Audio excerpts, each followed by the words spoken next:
first in a series of videos designed to give you the knowledge and understanding of music theory which will help you achieve your full potential as a piper or drummer.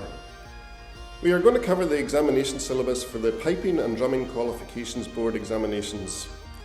These provide pipers and drummers with additional qualifications which are recognised by the SQA and give valuable additional SCQF points which are helpful towards university or job applications.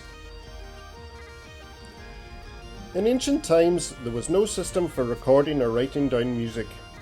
In those days, music was taught and shared by what we call the oral tradition, so passing songs and music on from person to person by word of mouth. To this day, traditional music is still taught in this way in many cultures, and the use of written music for bagpipes was virtually unheard of a couple of hundred years ago. The oral tradition has quite a few limitations to it.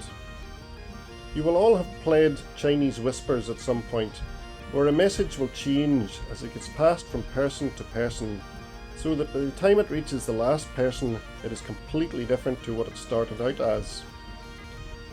You can imagine that the same thing would probably happen with tunes and music, and that over several generations a tune could be almost unrecognisable to its original, and so the original would be lost.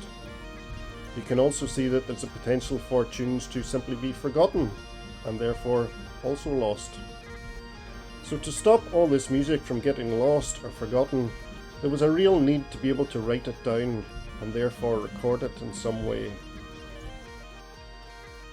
When we talk about a system for writing down music, what we are talking about here is music notation. It took many hundreds of years and many clever people to develop the system for writing down music which we use today. It all began with a man called Pythagoras. If you studied mathematics in high school, you will already have heard of Pythagoras when learning about angles and triangles. He was one of the world's great thinkers, and he lived in ancient Greece over 2,500 years ago. Legend has it that whilst walking past a blacksmith's shop one day, he was struck by how the sound of the hammers clanging off the steel sounded like music. He could hear harmony and he could hear discord, and he set about analysing the different note intervals which work together to create harmony and create discord. And it was from this work that the degrees of the scale, or the notes that we use in music today, were invented. He was also the first to name these notes after letters of the alphabet. Of course, in those days it was letters of the Greek alphabet, but our notes today are still named after the letters of our alphabet. Here we have the earliest known example of written music. It dates back to 100 BC, and it's called the Sikelos epitaph. It's a stone carving, and you can see that the letters, which Pythagoras named the notes, are carved into the stone. So when we talk about the letters and the note names, what the note names refer to is the pitch of the note. So A, B, C, D, E, F, G, ascending up the scale. So A being the lowest, then up to B, etc., etc. So when we're talking about pitch, we're talking about the height or depth of the sound. So we'll just move on now to have a look at how pitch is represented in music today.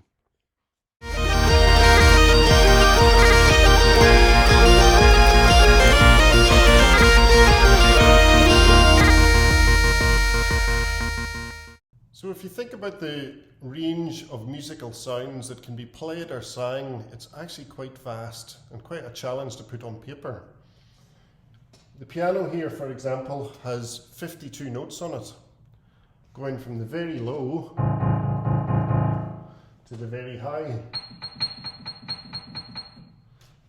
So how do we get that onto the page that people can read and understand it and know which of these 52 notes to play? And that's just the white keys. We've got the black keys also. And the answer is with the great staff. So here we have the great staff. The great staff is basically made up of a series of horizontal lines going across the page. And on that, if you think about that like a ladder, we're going to place our notes on that ladder, and then the higher up on the ladder the note is placed, the higher the note that we have to play. So the great staff is divided up into two short staffs. So we've got the one above here, which is called the treble clef, and that's 5 lines, 5 horizontal lines going across the page. And then down below we have what we call the bass clef, and that's also 5 lines going across the page. And in between the two short staffs we have an extra little line here, and that's where middle C is placed. So they say that musicians live in the land of C, so it's pretty true. This is where C is, and that's the heart of the great staff. So we've got C right in the middle, and then we ascend up the treble clef, or we can descend down into the bass clef. So the bagpipe notes are placed on the treble clef. So you'll see in your bagpipe music that we never see the bass clef, because that would just be a waste of paper. So for bagpipes we use the short staff, so the top 5 lines, and our notes on the bagpipes start on the second line up on the short staff, the treble clef, and that is our low G. So that's our first bagpipe note, low G, and then we move up to low A, B, C, D, E, F, high G, and then high A to finish. Now you'll see that the high A, we've had to create an extra line above the stave. So there's a short horizontal line, and this line we call a ledger line. So a ledger line is used to extend the range of the staff beyond the 5 lines and 4 spaces. So you'll remember on a piano, for example, there was 52 notes on the piano, yeah, and here on the great staff there's maybe 22, 23. So how do we represent the higher notes and the lower notes on the piano that we can't fit on it? And the answer is with the ledger line. So for bagpipes we've got the ledger line for high A, but for other instruments, maybe lower than the bass clef, we need to start adding in extra lines. So we can play lower and lower and lower notes, yeah. And then going above, we can add in extra ledger lines to show notes which are higher than what can be shown in the great staff. But for the purposes of the bagpipes, the only time we need a ledger line is to represent our high A, which is 1 line above the short staff. So the bagpipe scale, here we have it. Remember, the treble clef tells us that we're playing the notes that are above middle C. They're placed on the staff above middle C. Now the treble clef is also called the G clef. And the treble clef, or G clef, it starts and curls around the G line, which is the second line up here. Okay, so this is the G line, and that's actually our first note on the bagpipe, so that's quite handy. So low G starts on the second line up on the stave. So this one is low G. And then we move up the letters of the alphabet. So after G, remember in music we go back to A. So this one is low A, and then we're moving up the letters of the alphabet to B, C, D, E, F, and then high G, yeah, and high back to A again, high A. So we've got 2 G's and 2 A's on the bagpipe, so low G, low A, and then high G and high A. So it takes a little bit of time to get to recognize the notes immediately, but to get you started, what I'm going to do, I'm going to teach you a quicker method. You can start with low G and then count your way up if you want to identify what a note is. For example, this one here, you could start on the second line up, G, A, B, C, D, and E we get, yeah? But if we divide it into notes that are on the lines and notes that are on the spaces, then we can read it a little bit quicker. So the line notes are G, B, D, F, and A. Okay, and an easy way to remember the order of those notes is the little rhyme: good, G for good, B for bagpipes, D for don't, F for fall, A apart. So good, bagpipes, don't, fall, apart. So if I wanted to know quickly what that note was, I would start on the second line up: good, bagpipes, don't, fall, apart. So A for apart. So that's A, high A. And then the spaced notes, we've got A, C, E, and G. And the quick way of remembering the order of those notes is all cows eat grass. Okay, so A for all, C for cows, E for eat, and G for grass. So if I wanted to know the pitch of that note, I would just start on the second space up where A is. So A for all, cows eat. So it's E, eat.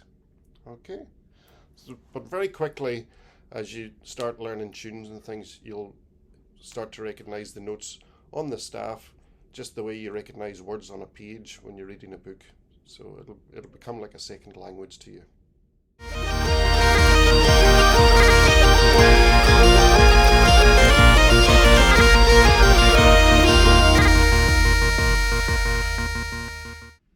Okay, so hopefully you have followed along with everything so far.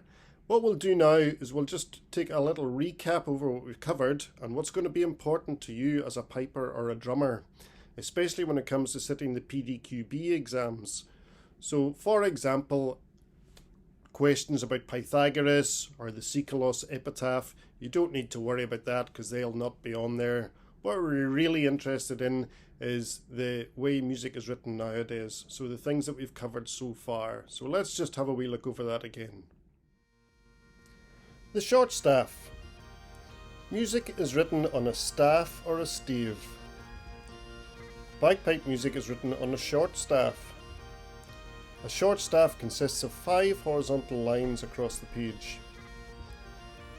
The short staff is used because of the limited range of the bagpipes.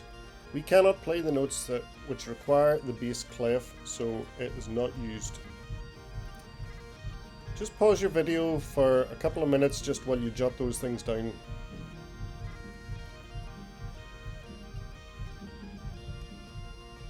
The treble clef. The word clef comes from the French word for key. Bagpipe music is written on the treble clef, and the treble clef is used to fix the pitch of the notes to the short staff above middle C. The treble clef is also called the G clef, and you can see that the treble clef symbol curls around the G line. Again, pause your video if you want to jot those details down. The bagpipe scale. The word scale comes from the Latin word scala, meaning ladder, and the staff is a representation of a ladder. The notes of the bagpipe start on the second line up with the low G and ascend in the spaces and on the lines until we reach high A. The position of the note tells us its pitch. Pitch is defined as the height or depth of sound. So you can see why a ladder would be an ideal way of representing something that is either high or low.